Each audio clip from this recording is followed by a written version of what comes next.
Boa tarde, meus irmãos. Para quem não me conhece, eu sou a Marise, sou da São José, desde pequena, né? E hoje o Paulo Roberto me convidou para vir partilhar uma palavra de Deus com vocês, algo que o Senhor ele quer falar conosco nessa tarde, né? Por isso, nesse momento, eu queria te convidar a fechar os seus olhos por um instante e clamar a presença do Espírito Santo de Deus. Sim, Espírito Santo de Deus, nessa tarde nós queremos estar em Tua presença, por isso desde já nos esvaziamos para que o Senhor ele possa estar vindo sobre todos nós, sobre cada um de nós. Pedimos ao Espírito Santo de Deus que tome a frente do nosso olhar, do nosso ouvir, do nosso falar e que possamos ser dóceis a toda a ação de Deus sobre cada um de nós. Amém. E a palavra que eu vou partilhar com vocês hoje está em Eclesiástico, capítulo 41, versículo 17. É melhor aquele que esconde sua ignorância do que aquele que esconde sua sabedoria. De fato, sabedoria escondida e tesouro invisível. Que utilidade há neles? Na outra Bíblia, na outra tradução, ela é um pouquinho diferente. Mas hoje o Senhor ele vem nos convidar a refletir um pouco sobre aquilo que estamos vivendo, sobre aquilo que estamos falando, aonde tem ficado guardada a nossa sabedoria, a sabedoria que vem de Deus. Quando eu falo em sabedoria, eu não falo da nossa natureza humana, mas eu falo de algo que há em nós, que é o Espírito Santo de Deus, que age em nós todos os dias. E toda essa graça de Deus, ela só acontece se nós permitirmos. Se a gente deixar que o Espírito Santo ele venha nos podar, que ele venha nos moldar, a graça de Deus, ela está, meus irmãos. A partilha que eu trago para vocês hoje é sobre o pecado e sobre todas as consequências que ele vem trazendo para nós, para as nossas vidas. O pecado ele vem desde Adão e Eva. Olha quanto tempo que ele já está na história, desde os princípios, né? Desde o começo de tudo. E é esse pecado que traz a divisão, que traz a briga, que traz a separação. Ele não vem de Deus, né? E ele nos afasta de Deus. Todos nós somos pecadores, porém nós podemos escolher se queremos viver uma vida de pecado ou uma vida de busca por santidade, uma vida de mortificação. Hoje o Senhor ele nos traz esse convite de nós mudarmos de vida para poder seguir a Ele, assim como os discípulos fizeram, né?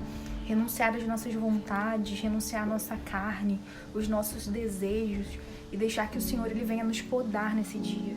E São Paulo ele vem nos dizer que o salário do pecado é a morte. Ele trouxe consequências muito grandes, como a própria morte do nosso Deus. Jesus ele teve que morrer para que cada um de nós pudéssemos ter a salvação. E mesmo assim, a gente ainda não entendeu que temos que nos converter. Mesmo assim, a gente ainda vem escolhendo viver uma vida promíscua, uma vida de falhas. E a gente não quer lutar. Parece que lutar virou uma dificuldade tão grande que não conseguimos enxergar. Que podemos sim fazer escolhas, que podemos sim mortificar a nossa carne para buscar algo que é muito maior. Para buscar um céu, para buscar a eternidade. Os planos de Deus são melhores que os nossos. E tudo em nossa vida tem que correr para isso. Tudo na nossa vida tem que correr para viver para Deus. Porque Ele sim merece todo o nosso amor. Ele merece todas as nossas expectativas. Nele podemos colocar as nossas confianças. As pessoas não, mas em Deus sim. Em Deus nós podemos colocar tudo isso. Eu partilho com vocês também que existem vários tipos de pecado. Existem pecados que são veniais, que são os pecados mais simples, né? E os pecados que são mortais, que são aqueles imperdoáveis.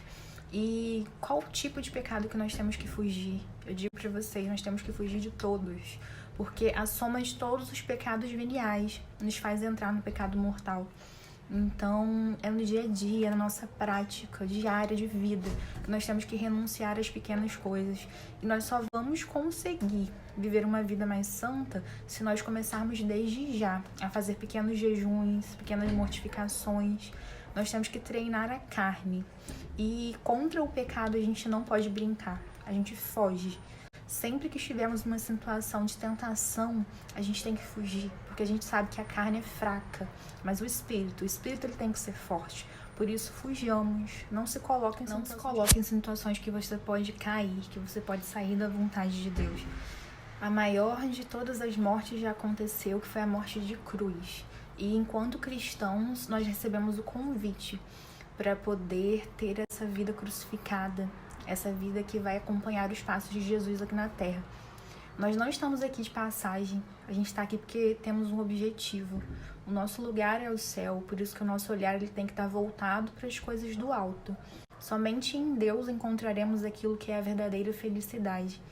Se você ainda não está conseguindo superar as suas dificuldades, superar as suas limitações, se ainda há depressão, se ainda há tristeza, é porque tem faltado algo muito maior, que é esse preenchimento, que é essa graça que vem de Deus. Somente Ele pode devolver a paz que tanto falta no nosso coração.